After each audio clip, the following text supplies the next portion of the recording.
Good evening, everyone, and welcome to another show of Harmonics. Today's guest is none other than Eddie Hazzard. All right, what's up, baby? What's up? How you doing, man? Good to be here. Oh, man, it's so good to see you. Good to be here. Before I start, I have to say that I can't believe how lucky I am to sit in a seat where so many butts have sat in, famous people, and now my butt is blessed. The chair of this seat. Oh, man, what an intro that you just did. Hey, man, if you think that's good, I wore a Hawaiian outfit. I was looking at that shirt. Polynesian Day, and I even got a tattoo for the Polynesian show, and here you come up with a black, like the Lone Ranger. You know the skull, bro. You know, Blue Voodoo. Yeah, Blue Voodoo. I'm representing the band and all that. Well, how many colors in the universe you could only come up with blue? I could go black. Black or orange. Orange is. How about the black hole? A black hole. Yeah. What color's there? So you're hot tonight already, man. You're just blowing it up. Thank you, man. It's just at our age, everything's starting to snap into place now. It's funny. Who knew when our career, when Gregory, I knew Gregory so far back, and our careers were like this. Everybody had a garage band back in the day. Yeah. When we were in junior high, we had a garage band, and this guy skated like James Brown, had a little cape on and stuff. He was the original Batman, little Batman, but he would play James Brown songs, and people would get out, and I'm serious. Gregory was a skater. He's a singer now, but I mean, back in the day, he was a singer. 8th, 9th grade. Amazing, huh? Yeah, it really is, man. And then our career went like this. Damn, I'm washing cars. And then now, wow, a male prostitute for mature women. Who knew? Who knew? Who knew? Who knew, man? Hey, man, I'm retired now, so I got to catch up on that, that slack. I like your shirt. Oh, I thought it was Polynesian. You told me. I mean, it's great, but I want to get back into you. I want to get focused, you know what I mean? Because we're going to do that later, too. Okay. I even brought some pineapples, but it's canned pineapples, so, Is it dull? No, I don't know. It's kind of sharp. Hey! I'm here to tell you, get out of here. This guy, get out of here, really. Oh, you're killing me, brother. Right. Let's get into your life a little bit. Okay. Early life. Born in L.A. Born in L.A. Yeah, Los Angeles, California, not Louisiana. And lived in San Diego. Man, can anybody make a run and get some gumbo for this cat? Hey, that was good too, man. L.A. and went right into Louisiana. Yeah, some people say that, I love it. Hey. So tell me about your early life. What? Lived in Japan for a while. And lived in Kamakura where the Buddha is. The big Buddha. Yeah. To this day, they say they know who built it, but they're thinking maybe somebody else might have built it in the age. And at that time, you could go up and touch the Buddha or go inside. But now they have a fence around it. Me and my brother go there like twice, maybe about 2-3 times a week, my older brother. Really? Went to school. Yeah, we lived there about 4 years. Went to school, learned and speak Japanese a little bit when I was there. Yeah. Wow, that just gave me an idea. I know that we're going to talk about song or what? No. Learn something about what you just said. Yes, and sir. I know we're going to talk about the independent movie that we made just a while back. Oh, yeah. But you would be a great if you could just take off your glasses. Not right now. Oh. But I could actually put you like in a Samoan outfit, and you could be a Buddha. Oh, well. Because look at your hair. Oh, well. Oh, excuse me. I mean, look at your head. If I had that money, I would.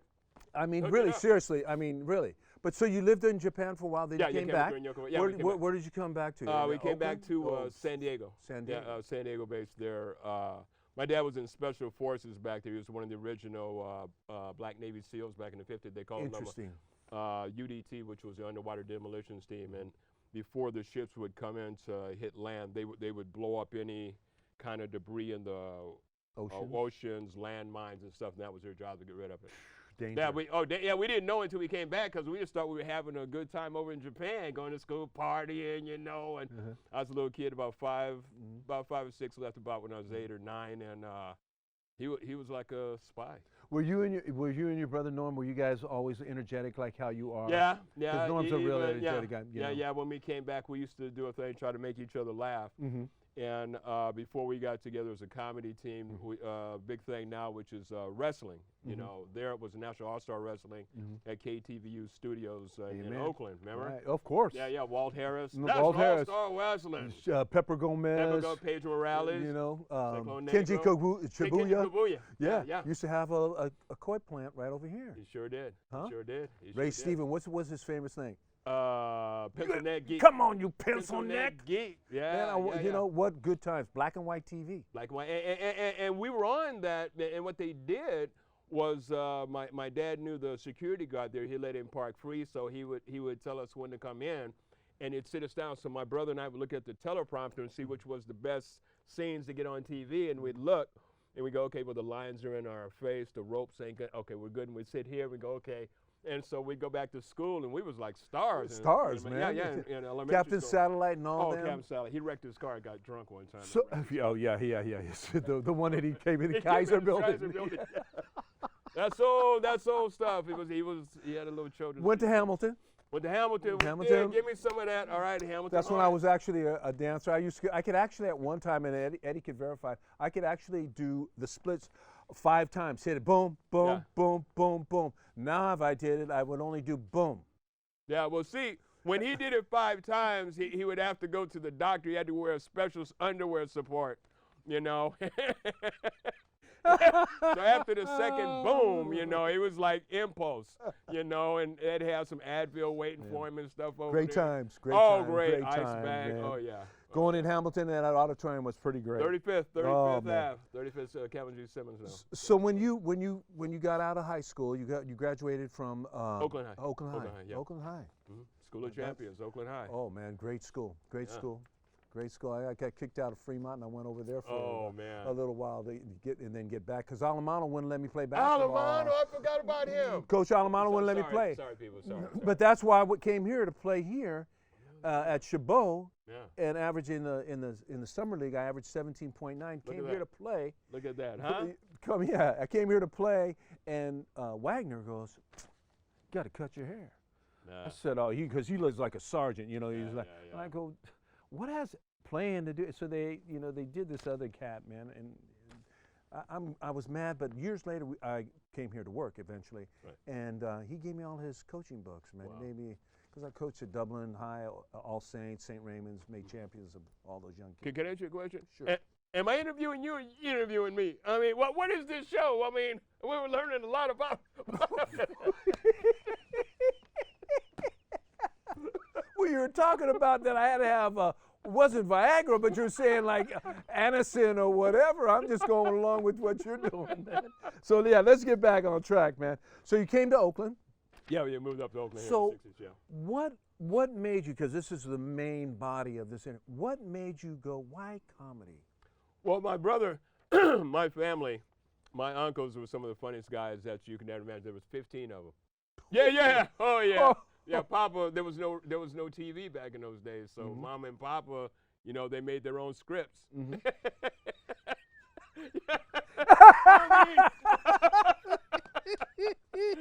know. Kate, what do you want to do today? Well, Sal, what do you want to do? Well, let's make something up. And that's how you got into it. Oh yeah, well, they were funny. They were hilarious. My uncles, around the holidays, or if you get to them, you know, each time you see them, they give you a silver dollar. Yeah, every time we saw our uncles, they'd give us a silver dollar every time. Awesome. And they would make jokes about each other. So my brothers and I, man, we kind of picked that up. So. My brother and I would look at comedy on TV in the late 60s, early 70s, goes, man, we're funnier than that. We can do that. And so we got up, and How old were I guess you we were. when you got up? I was 23. My brother was 20. I was about 22, 23. Because we really say that the time we got together as a team was 1976 in January, and Norman, my brother says it was in 75, but I know that we did perform in January as a team. And the first person who paid us money was Robin Williams. First money we ever made in show business comedy was Robin. Robin made $5, we made $3. We showed him. Serious.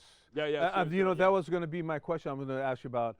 Since we actually talked, you know, I want to talk about influence, but since you just brought up Robin's, I know how dear he was to you and things like that. In the early days, yeah. Yeah. He was so he made 5 and you guys made 3. Yeah, we made 3. Yeah.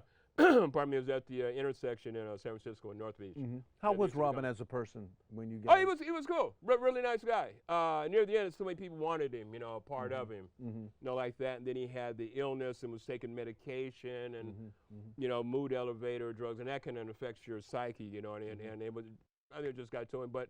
As a person, it was good. If you and I were talking right now, it was good. But if he was gone somewhere, he'd forget. Hey, man, I thought we were supposed to meet at 3. Huh? Was that today? No, it was last week. Of course, it's today.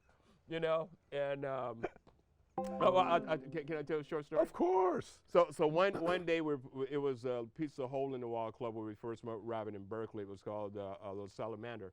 It was on Telegraph and Dwight Way or Shattuck and Dwight Way, I think it was, and. Around the corner was Chez Panisse, Alice, who owned it was Alice Waters on the restaurant. So one day we're performing it. We're doing open mic. We were nobody. We looked like bums, literally. You know, I tell the story. If you'd reached in our pockets, me, Robin, and my brother Norman, you'd probably got less than $200, and that's how broke we was. Wow. Yeah. Well, Robin and Norman were professional students. Robin's going to college in Marin. Norman was at Laney College playing football, getting paid to go to school. So one day Robin goes. My mom wants to know about Chez Panisse, and I said, hey, man, Alice ain't no joke. We go in there, she's going to jack us, because she was no nonsense. So the day comes, and Robin says, okay, man, pick me up at this person's house, and we'll go down there. So 11:30, I'm looking for Robin, 11:35, 11:40, it's on CP time. So I look down the street, almost 12 o'clock, and here comes, he was on CP time. Here comes the guy in the knapsack with Shaggy, and it's him coming up the street. I said, what time is it, man? I'm chewing him out. So we go up, get up to the restaurant. So I have coveralls, bib overalls on, huaraches, barefoot. I got a mustache, a stringy beard, and I got an afro out to here. Robin looked like he got off the street, tenderloin. He's got shaggy hair, beard down there, hair coming out. He has a shirt, hair coming off his chest. And so we used to call him Bear Man. So we get up to the steps, and Alice meets us. What can I do for you? We want to. What do you mean you want to check the place out? I'm with him. So Robin goes, I'll be back. And she's mean mugging us. Robin was no joke. She goes, what are you doing? I went, hey, we got money. It's cool. We cool. So Robin never mean mugged and said nothing bad at that time. And he goes, wow, she wasn't in a good mood, was she? I said, no, let's go. Cause she was a hard lady. Police. Huh? She was a hard lady. Oh, she was a hard lady, man. Oh, Is that still there? Business. I don't know if that's there anymore. Yeah, I think it is. Isn't it? Is it run by her family? I think it might be. It might be by the family. Yeah. Wow. Yeah, I think it's still there. She was the only woman really strong in that business, and it was all run by men. So she had to be trailblazer. Trailblazer. I was for sure. And she'll jump in your butt. Yeah. And not the way you want. I'm just saying. I'm just saying. I know you're just saying, man. Yeah, man. Those were the days. So. Yes, sir. You got into that. Yeah. Started doing shows. Yeah. Making a little more than $3 eventually. Doing all right. So let's talk about possibly your influences. And then I'm going to name a couple people. And your main influence, your first influences were your uncles, right? Your two? Yeah. All my uncles and dad, they could have been comedians. All really? Of them could have. Oh, my dad could have been a comedian. He'd have been a prop comic. But he could have been a comic. Yeah. So who was the first person that you really focused? I know you said that you said you could possibly do this, but who was the first person that really influenced you to just jump up on stage? Because that takes courage, you know that, and because that's where there's so many illnesses in show business, and all that. Am I going to be great today, or how am I going to be? What was the first person that really influenced Eddie? Well, the ones that influenced me, you hear the records that your parents were playing. That was like Dick Gregory, Godfrey Cambridge, Moms Mabley, Richard Pryor, like that, the vets of the black comedy. And then when the 60s came in, it was a little more transition. And so Richard Pryor was more the transition, and Red Fox was more the old guard, you know, coming out of the 50s and late 40s and 50s. And they were good enough to transition into the new guards. You know, they were accepted by the new comics, and a lot of the old comics couldn't do it. But those are some of my new influences. Flip Wilson. God, man, I haven't heard that name. Flip was so great. Yeah, I used to watch the show every week. Yeah, Flip. That's too young for you, young man, but he was hilarious. Oh, Flip was crazy. He was. And those there, but really, if you ask a lot of the comics, black comics or Mexican comics, they'll say Richard Pryor was the most influence of a lot of the comics around that age, 70s and 80s. You know, and that's when he was hot. I got to see him twice, you know, and talk to him. And then was he energetic as he normally was? Or was he was nuts. Yeah, because that time he was on that nose candy, so you know he kept it. He was probably he was speeding. Yeah, he was driving without a car. Oh. And he had a show in Berkeley, call-in. People don't know it, KPFA. Great station. Work for him. Work for KPFA. I did the news. I recorded an album there, but we're not going to interview him. Okay? Let's get back on that. Let's get back on that track, okay?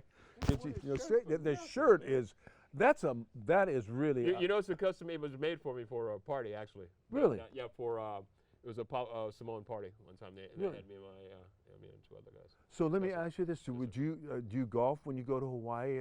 Actually, what kind of outfit you have? Because we got to get back to your comedy bit. But I know you're an avid golfer, but do you wear that on the course? Hell no. Okay. I just wanted to make sure, man. I mean, because you can. I wear this for like here on TV and like some parties, but not on the golf course. Okay. But when I do go to Hawaii, I have solid colors and stuff like that. 30 minutes? I thought we was doing 30 minutes. What? So let me ask you this. Let's go to. That's what you've been doing. Let's ask. I'm going to ask you this question. Yes, sir.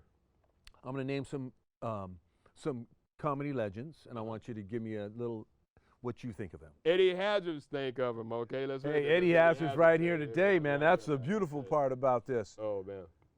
Lenny Bruce. Lenny was a trailblazer. He actually said what life was back in that time, and it wasn't politically correct. And so he was ahead of his time, and people would go there just to see him use bad language, you know, and after a while, it just became ridiculous. You know, I mean, we do things now on stage, you know, we can say, you know, this F or S word or whatever and get away with it, where back then, just hard to believe you could be arrested for profanity on stage. Right. That's insane. I mean, what was it? What happened to the First Amendment, right? You know, and he fought.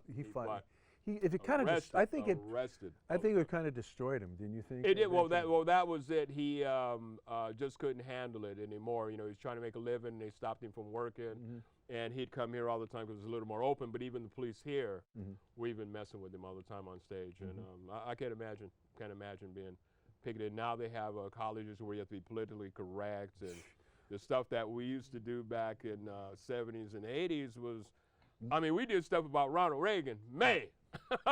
Spanking them. I should be paying that family money. They made so much routines off of them, but nowadays, you know, you can't do it in colleges, and you know, it's Richard Pryor. Oh, the king.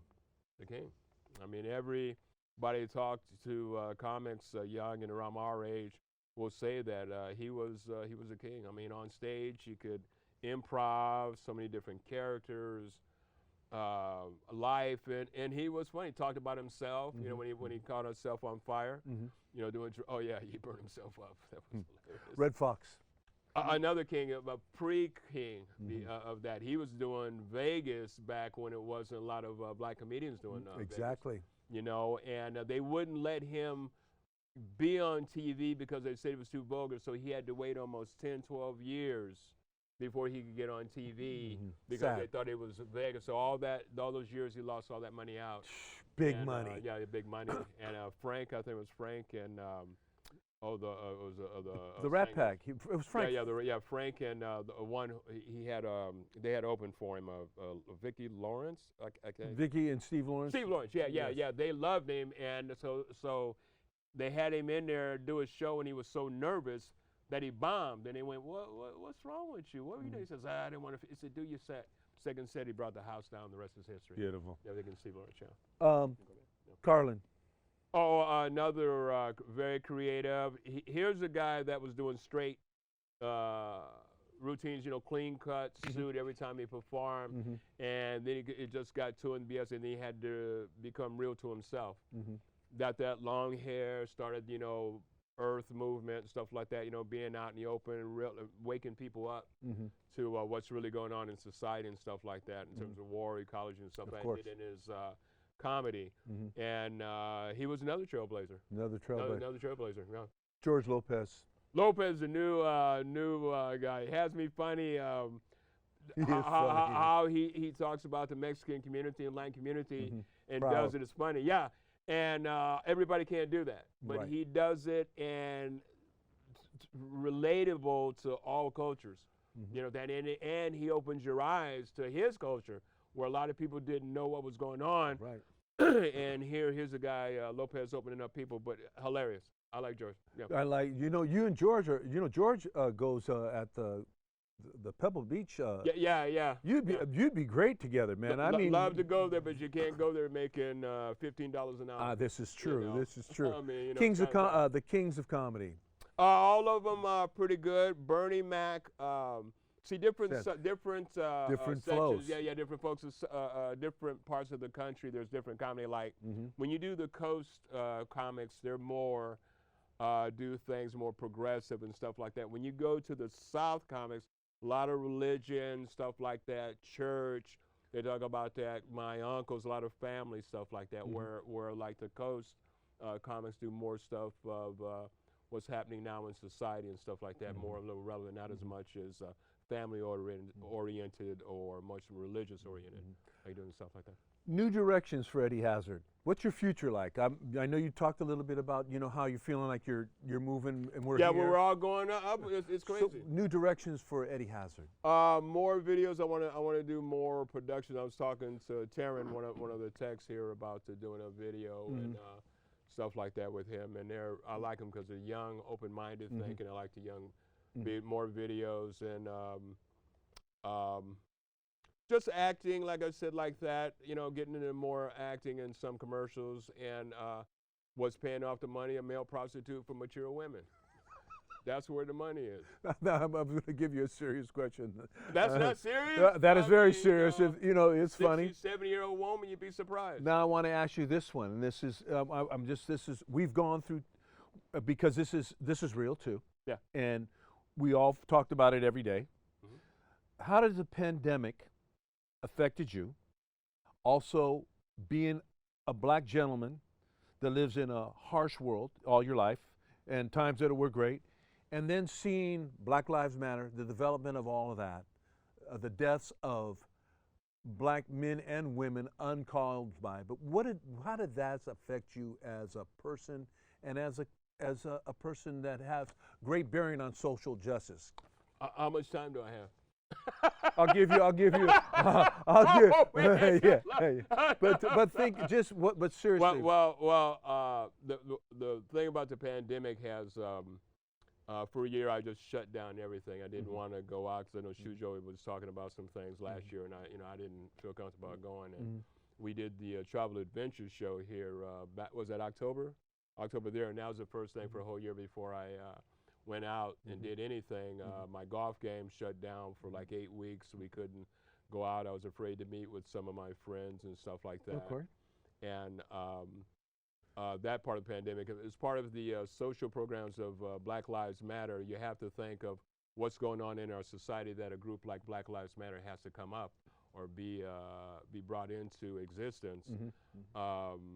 The good thing about that is that it's opening more people's eyes who never realized or even wanted to be involved to pay attention to what's happening with other people's other races. And when Rodney King got beat up by the police, there were a lot of people I was listening to who were going, well, he was resisting arrest, or we wouldn't believe that the police would pull somebody over for no reason.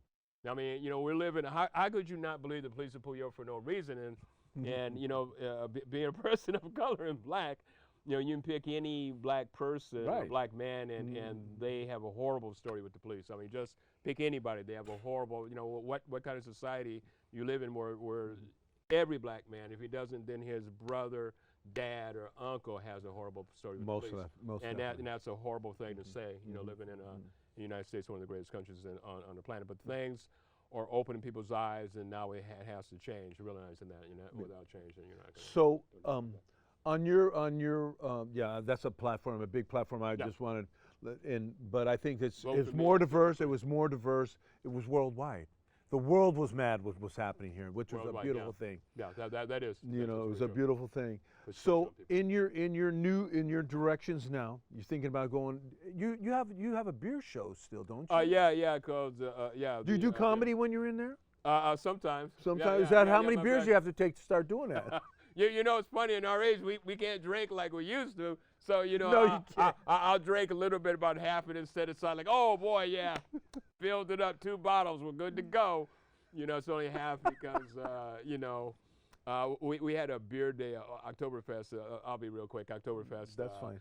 About a year or two ago, and there was really 20 booths I had to go to. You drank at every booth? No, it was like this. This is great. This is fantastic. Yeah. Great. Oh, yeah.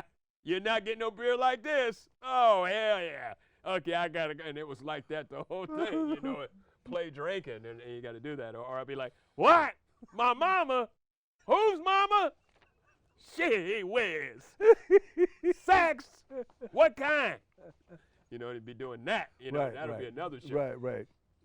So you're going to plan on doing that again? Oh, yeah. You're going to start that up because you were definitely moving forward on that, and then of course the pandemic. Getting back on stage, yeah. So getting back on stage, probably February, end of February. I got to get on for a couple of times a week. Get my feet back in. It's been 6 years, you know, been doing these videos and stuff, and I went up on stage last year. Still had my chops, was doing it, and then see my stuff on TV. Every time I do my stuff, it's on TV. What the heck? I like it.